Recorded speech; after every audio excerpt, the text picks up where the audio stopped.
He sat and stared at the green door with 6 panels and brass-colored locks. He wondered if he used his imagination to invent occurrences on the other side of that door. Could he manifest them into reality? It seemed a silly thought. After all, Wilbert was a prisoner who had a life sentence of incarceration ahead of him. Even if it would not work, using his imagination could provide some escape from the predictability and monotony of what now was his daily life. Many of us use up our daily thoughts on thinking about the future. Wilbert could not do that now as he had no future, no options, no choices to make.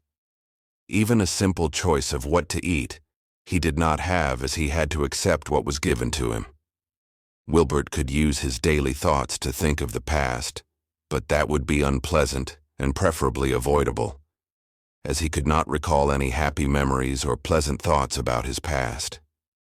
He decided he would imagine a life of where he would be in this present moment, and that life would be on the other side of the door he sat facing in his cell.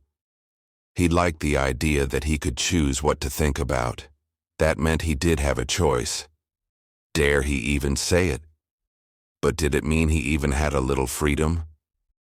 He really liked this idea.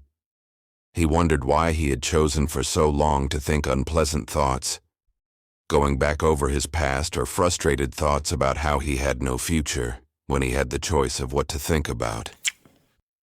He laughed to himself in that moment as he had just caught himself using up his airtime with more thoughts that he did not need to have. That is what he would call it, airtime, like on the radio. He would be the DJ of his thoughts, and like a DJ chooses what to play on his airtime, Wilbert would choose what thought to fill his airtime with, and anything he did not want would not be worthy of his airtime. Now it was back to what to fill his airtime with. He tried to imagine himself on the other side of the door. Where would he be? He thought it was best to create new surroundings that he had never known in this past, because past surroundings he had known were too easily linked to bad memories. He decided it would be a place with grass, a tree, and a stream. He imagined the sound of the water trickling past him.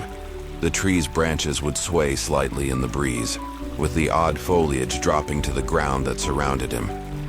The sky would be blue and the breeze would be warm. The stream's water would be crystal clear.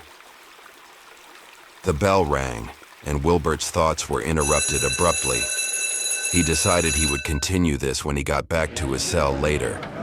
It would be too difficult to do it with the noise in the canteen. It would be easier when he was alone in his cell. He smirked to himself. Was he really looking forward now to isolation?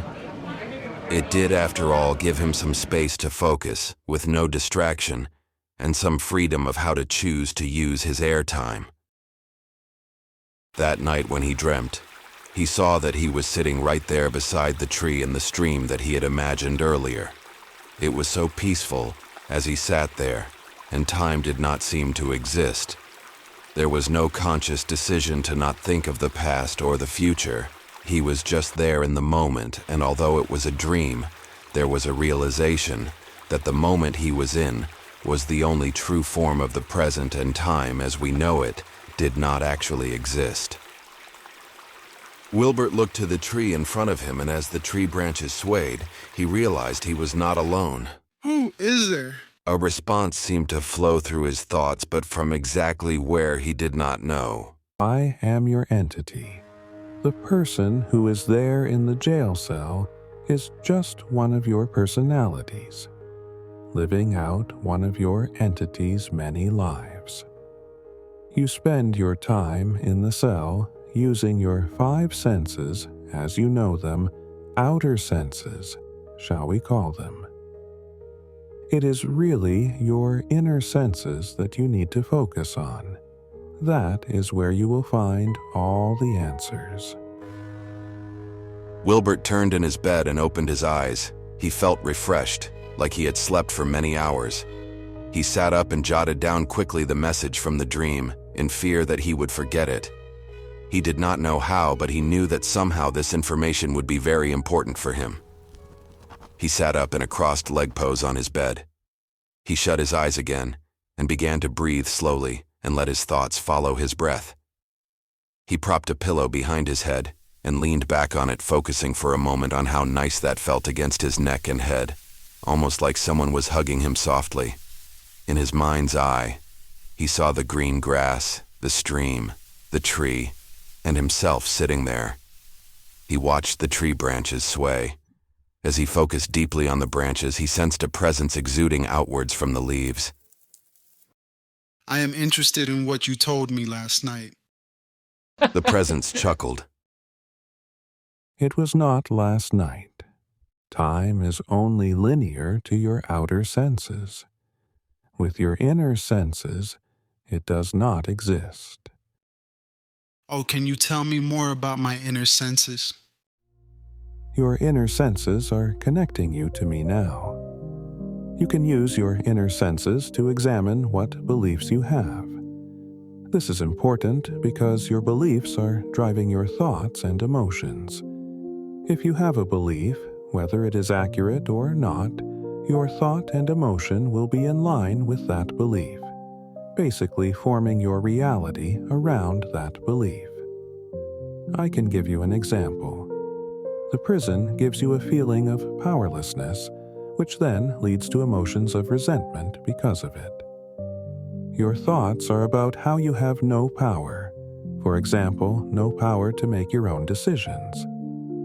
Your subsequent emotion is an emotion of resentment. You continue with these thoughts, allowing the prison to be a constant reminder, a proof to reinforce your belief. With your overall concentration on the problem at hand, you minimize all other stimuli. I see, but can you show me another way? You must focus on the belief that you do have power.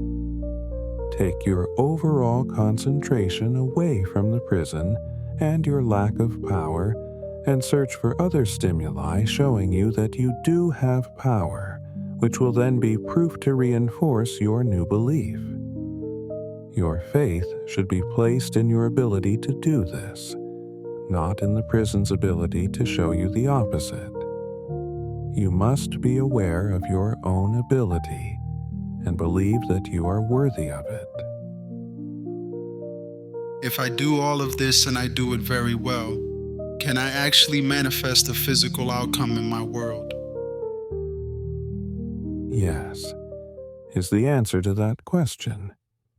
But again, Wilbert, you must believe the answer is yes. Remember, it all starts with your beliefs. You are part of nature. The change of thoughts, feelings, and beliefs to become a physical outcome is as natural as the leaves of this tree shedding in the autumn and regrowing in the spring, or the hatching of a bird's egg. Wilbert felt exhilarated with this newfound knowledge. His new belief was that he did have power. He would reinforce this belief by using his power to choose which thoughts to fill his airtime with. Most importantly, what he decided he wanted to physically manifest by imagining his life on the other side of this door was a dog. He chose a dog because he really wanted a friendship, but when he tried to imagine a human friend, his thoughts relapsed to negative associations he had with this from his past where friends had betrayed him. He then decided his friend could be a dog. It was always said that a dog is a man's best friend, and he trusted that this dog would be his first real friend. Time passed, well, time as Wilbert previously knew it, shall we say, and he remained focused on affirming his belief that he had power. He noticed that, with practice, focusing his thoughts on this became easier, and he felt overall much more positive and happier. You've got mail, sir. Please sign here to say you received it. Wilbert's eyes moved slowly over the letter that read, We would like you, along with other selected prisoners, to participate in an 8-week program with the objective of training puppies to be guide dogs. Please confirm acceptance by ticking yes or no below. Yes, yes. Wilbert cried with tears of joy rolling down his cheeks. Yes, I believe yes is my answer to this question now. just like I believed yes was the answer to my question about manifestation. Thank you, thank you, thank you.